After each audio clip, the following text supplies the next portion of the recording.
Hi, I'm going to take you through how to create a guided investigation using Google Forms. Now, this is great for an introduction to a lesson or as a review. What you're going to be doing is you're going to be creating questions, and the questions will then have different routes, different areas they're going to go to depending if the student gets the answer correct or incorrect. This allows students to, when they get the answer correct, move through and fill out that Google form quickly.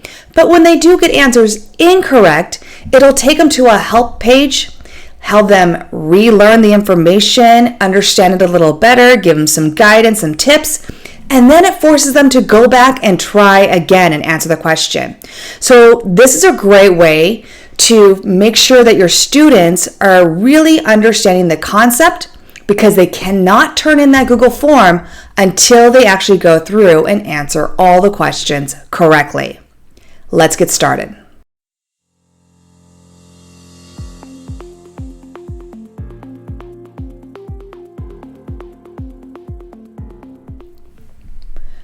So the first thing you're going to do is you're going to open up a Google form and you're going to title it.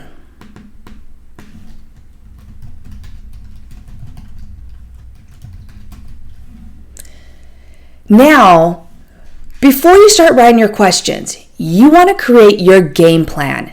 This is going to be an outline so that way you know what the questions are going to be, what the answers are going to be, also where the students will be going to, which page they'll be going to if they get the answer correct or if they get it incorrect. So here is my game plan. Now, mine is going to be on conservation of energy. So I've created these little pictures and graphs, and I have a few videos that I want them to be watching and answering questions on.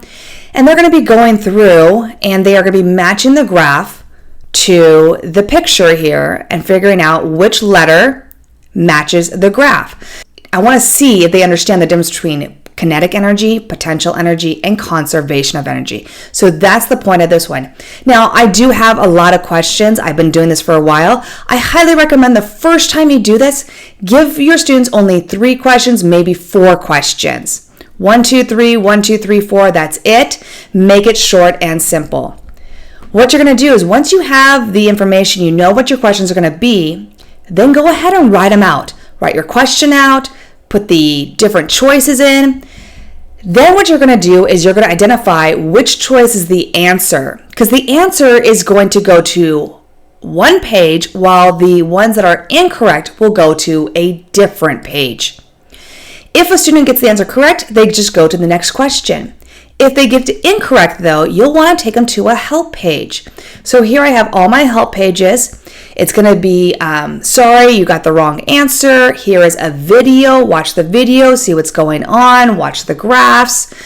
Watch the kinetic energy go up and down, potential energy, and giving them hints to how to answer the question. Maybe they were a little confused. Maybe they mixed up kinetic versus potential.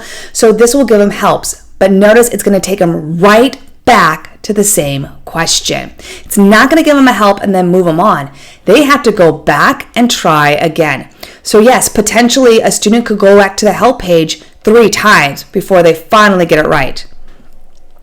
This will help them though revisit it and understand. So you're going through, you've got your where they're going to go if they get it wrong, where they're going to go if they get it correct. Now it's time to create our form. The first page is just the introduction page. So this is where your students would probably put their names and which class period they're in. Okay, so now that we have the introduction, we're going to actually go ahead and we're not going to add a question. We're going to add a section. So now we're on, it says section 2. This is going to be our first question. And notice here it just says continue to next section. That'll help us out later. Now here, because I've already done my setup, I know I'm going to need 23 sections for mine. Again, I would start off small and simple. If you have 4 questions, you might only have, 8, 9 sections and that's it. So I would start off small, but I'm going to need 23. So what I'm going to do is I'm just going to go ahead and start putting in my sections now, and then I'll come back to them. So there we go. And I'm just going to keep going till I have 23.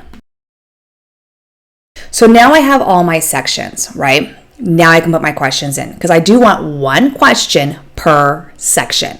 Now my first question has a video, and in Google Forms, you have to host your videos on YouTube. You cannot at this time of the recording use a video that is in your Google Drive. Hopefully they will fix that, but for right now, you have to actually host on YouTube. So you're going to upload your videos to your YouTube channel, but you're going to make them unlisted is what you're going to do if you're going to have a video. Maybe you'll just have questions, or maybe you'll have pictures. So I'm going to have a video here. So for my question 1, I'm going to insert my video, and I need to get my URL. So I'm going to go ahead and I'm using this one here. So I'm pulling it up. I'll put in my URL and I'm selecting it.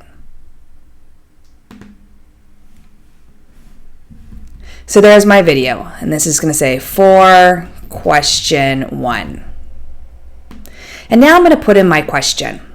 So remember, I already have my questions ready to go right here. So I'm just going to copy and paste in my question. And then again, my options are already created, ready to go. So I'm just going to copy and paste the options. So there I have my questions. And I'll continue on to the next section. So I'm just going to make this one question 2. So this is going to be question 2. And for question 2, again, if I look here, my question 2 is the video, another video. It's my second one. So I'm going to come in here, grab the URL,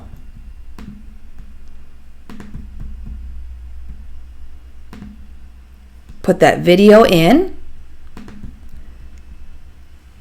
say it's for question 2,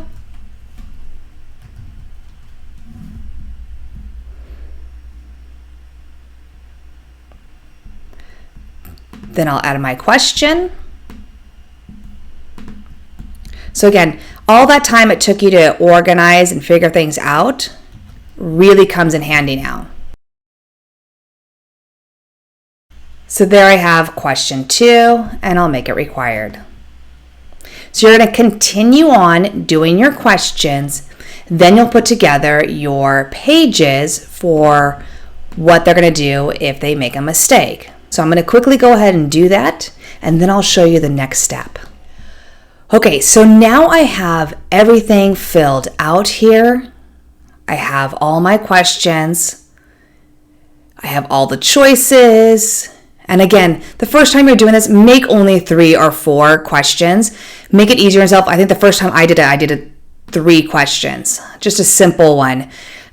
So go simple your first time. And then I have all my help, and I put help question 2, help question 3, help question 4.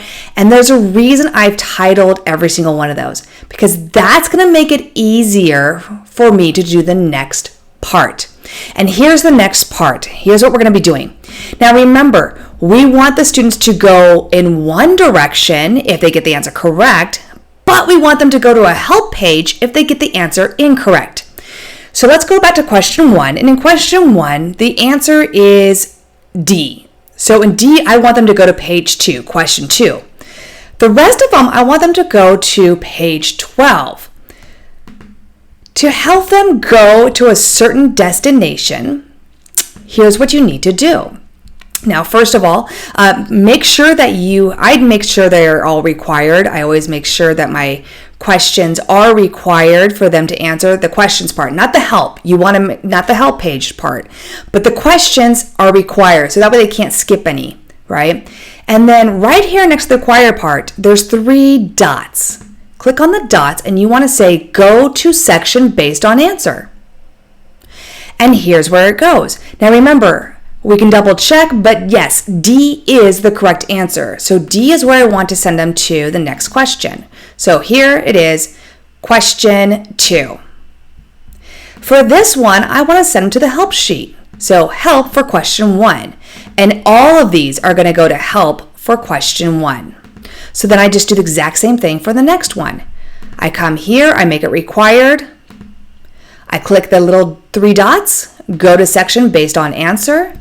This time I'm checking And the answer this time is letter C.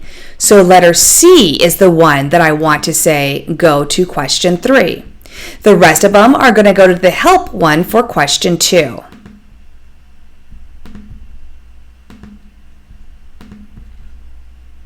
And you just continue. You continue moving on. For the help ones, here's what you want them to do. For the help ones, here we are at the help, right? Help, and it says to watch the video. I have the video here, and I'm asking them questions like, where is the potential energy greatest? Where is kinetic energy greatest? What is happening to the graph? What's staying the same? And then once you think you understand, go back to the question. So they can hit the back button, or here, I don't want to make it continue the next section. I want it go back to question 1. So after section 13, go to section 2, question 1. I want to go back. So for all your help pages, you want to change it so that it's going back to the question that they left from. And that's why it's also nice to label it help for question 3, so I know I'm going to go back to question 3. Once you are done, you will want to go ahead and check, just double check, making sure that it's moving on to the next question and all the other ones say help for that question. So you're just quickly going through, making sure that you have it, you're not sending them somewhere else. And here is the very last question that I'm making a short answer. I want to see if they understand after all those multiple choices. So my last one is going to be a short answer that they'll submit from there. Now, what you can do is you can hit the little I for a preview, and this is what it's going to look like. So they'll type in their name, they'll put a class period, then they get to their first question. So for me, again, they're watching the video, and they're going to answer the question. If they answer incorrectly, again, it's going to give them help for question, give them some pointers. Now, whether they choose back or next, no matter which way, it's going to take them back to question 1. Then they can try again. When they get it correct, they move on to question 2. And it's going to keep doing that.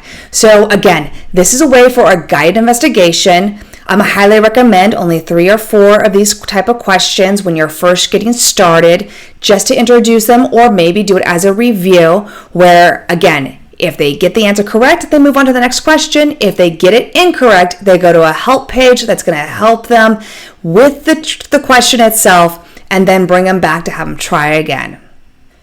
I hope this was helpful. Have a great day. Thank you for watching another Adventures in ISTEM and Beyond video. Don't forget to subscribe and turn on notifications for more Adventures in ISTEM and Beyond videos. For more ideas on how to incorporate science, technology, and skills for life into your classroom, go to adventuresinistem.com.